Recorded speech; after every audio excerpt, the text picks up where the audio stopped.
Hola, esto es Evaluación Educativa, Tensiones y Tendencias. Yo soy Diana Carolina Méndez Rodríguez, maestrante en Educación Inclusiva e Intercultural, perteneciente al curso Evaluación Educativa Interdisciplinar, Universidad Uniminuto. A continuación mostraré tensiones y tendencias de la evaluación educativa desde la mirada de la pedagogía crítica y el diálogo intercultural. Bienvenidos.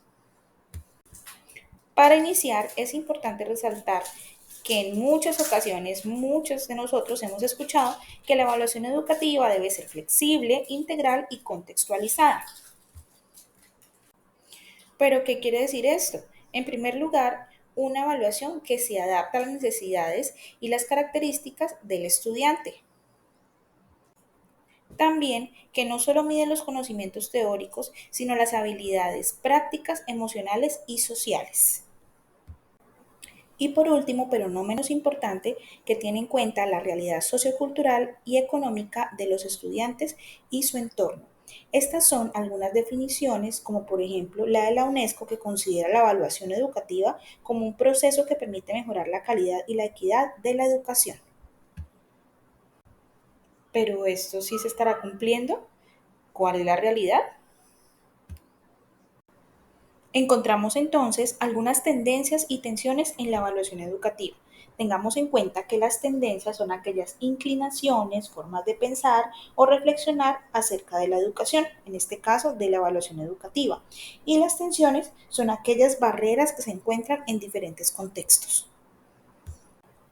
En primer lugar, esta es una tendencia positiva, la evaluación por competencias. Ella mide habilidades, conocimientos y comportamientos de los estudiantes, es decir, que va más allá de la memorización de datos y busca que los estudiantes pongan su conocimiento en situaciones reales, que tengan comunicación efectiva y trabajo colaborativo.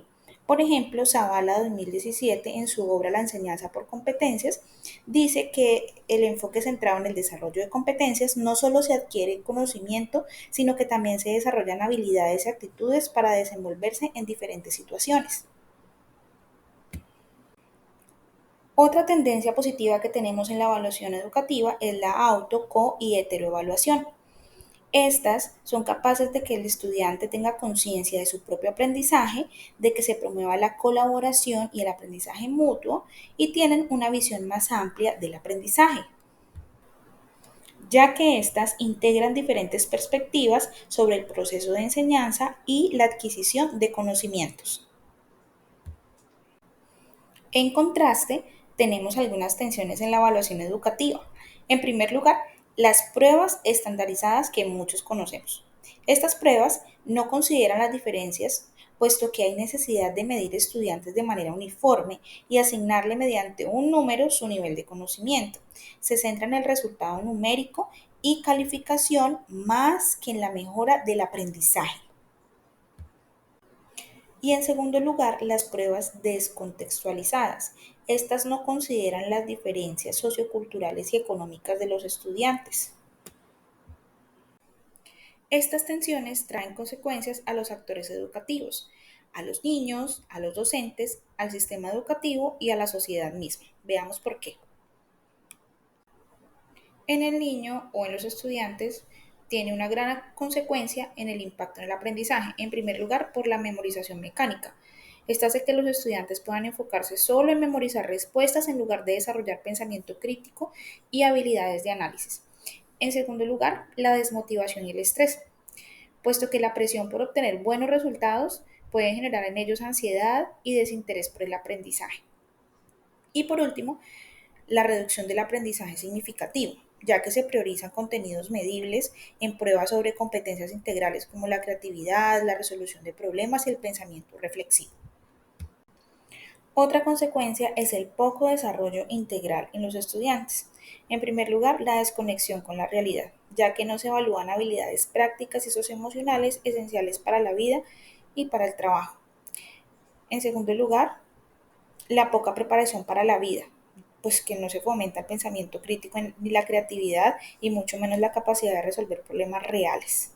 Y por último, les afecta el autoestima, porque los estudiantes pueden sentirse definidos únicamente por un puntaje el que obtienen y no consideran sus talentos y el potencial que tienen en otras áreas o asignaturas.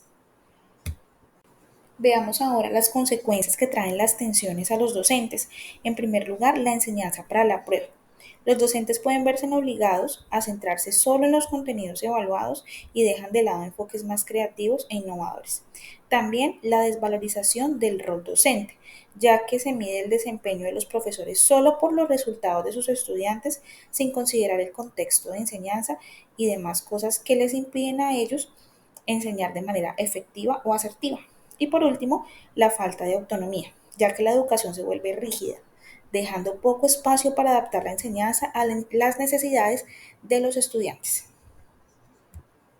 Ahora, las consecuencias en el sistema educativo. Por nombrar algunas, la reducción del currículo, ya que se priorizan asignaturas evaluadas en pruebas estandarizadas, como generalmente matemáticas y lenguaje, relegando otras áreas importantes como el arte, la ética y la educación física. También las políticas educativas se vuelven ineficaces porque se toman decisiones basadas en datos netamente numéricos que no reflejan la realidad de cada institución o comunidad educativa. Y por último, la competencia no sana entre las escuelas, porque en lugar de promover la colaboración y la mejora educativa, se generan comparaciones, clasificaciones que pueden afectar la reputación de las instituciones educativas. ¿Y hay más consecuencias? Claro que sí, hay consecuencias también de estas tensiones para la sociedad. En primer lugar, se ignora el contexto socioeconómico, porque no considera factores como el acceso a recursos, las diferencias culturales o las barreras lingüísticas que hay en muchos lugares. La brecha educativa, porque los estudiantes con menos oportunidades, hablo de aquellos pertenecientes a zonas rurales o comunidades vulnerables, pueden quedar en desventaja frente a quienes tienen mejores condiciones de estudio. Y por último, la discriminación implícita, porque los resultados pueden reforzar estereotipos y prejuicios sobre ciertos grupos sociales o regiones. Es aquí cuando empezamos a hablar de la pedagogía crítica que contrarresta las tensiones de las que hablábamos anteriormente. La pedagogía crítica, que es, son postulados que buscan transformar y se contraponen a la evaluación tradicional estandarizada de la que hablábamos hace un momento, poniendo una que sea integral, cualitativa y contextualizada. Tenemos como nuestro mayor exponente de la pedagogía crítica al señor Paulo Freire, conocido por muchos. Este propone una pedagogía de la liberación que busca la transformación social y la emancipación de los oprimidos, mediante una educación dialógica y emancipadora. Términos que seguramente ya hemos escuchado antes y que vamos a ver a continuación. Una educación emancipadora busca liberar a los estudiantes de la opresión y la discriminación. Es decir, nos liberamos de lo que Paulo Freire menciona que es la educación bancaria. Como lo pueden ver en la imagen, es aquella educación en donde nosotros somos unos bancos en donde solamente se deposita conocimiento. Y por el contrario, Freire propone una educación liberadora, en donde llegamos a ser reflexivos, críticos, creativos y participativos, y en donde la evaluación no mide el conocimiento, sino que fortalece la integralidad del ser, es decir, dejamos de ser pasivos y subordinados. Y también la educación deja de ser vista como ese entrenamiento para la industria. Por otra parte, Paulo Freire habla sobre una educación dialógica, que es aquella que promueve el diálogo entre diferentes culturas y saberes. Y es de suma importancia porque contrarresta las tensiones que vimos anteriormente, ya que la educación dialógica tiene en cuenta la diversidad, la cultura y el contexto. En ese sentido, la evaluación empieza a ser contextualizada. Y es aquí entonces cuando empezamos a hablar acerca de un diálogo intercultural, en donde se reconoce, se respeta y se valora la riqueza de las diferencias, de las diferentes culturas, saberes, experiencias y aprendizajes de los diferentes territorios. Por otra parte, Pacheco C. 2018, en su texto La educación liberadora para una evaluación liberada, habla acerca de algunas características importantes que se deben tener en cuenta en la evaluación. La primera de ellas es que la evaluación es para dar cuenta del estudiante como sujeto en sí mismo, es decir, que tenga una conciencia de su propio aprendizaje. En segundo lugar, la evaluación es una herramienta de mejora continua, puesto que no solo se centra en asignarle al estudiante un número o una calificación según su nivel de aprendizaje, sino en elevar el potencial intelectual y moral de cada uno de ellos. En tercer lugar, la evaluación debe darnos a conocer nuestro actuar en diferentes contextos, y él se refería a la metacognición, que es aquel conocimiento de mis propios procesos o productos cognitivos, es decir, la conciencia que tengo acerca del funcionamiento de mis procesos de aprendizaje.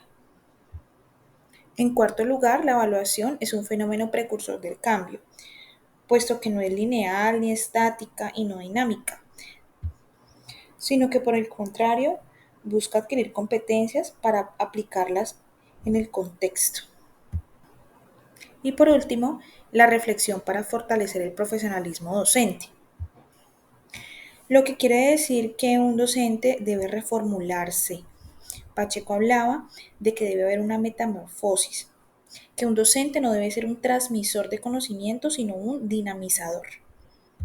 Bien, ya hemos visto tendencias y tensiones en la evaluación educativa y la pedagogía crítica y el diálogo intercultural como herramientas para construir una evaluación justa, democrática y relevante. ¿Y tú eres parte de la transformación que debe tener la evaluación? Chao, chao.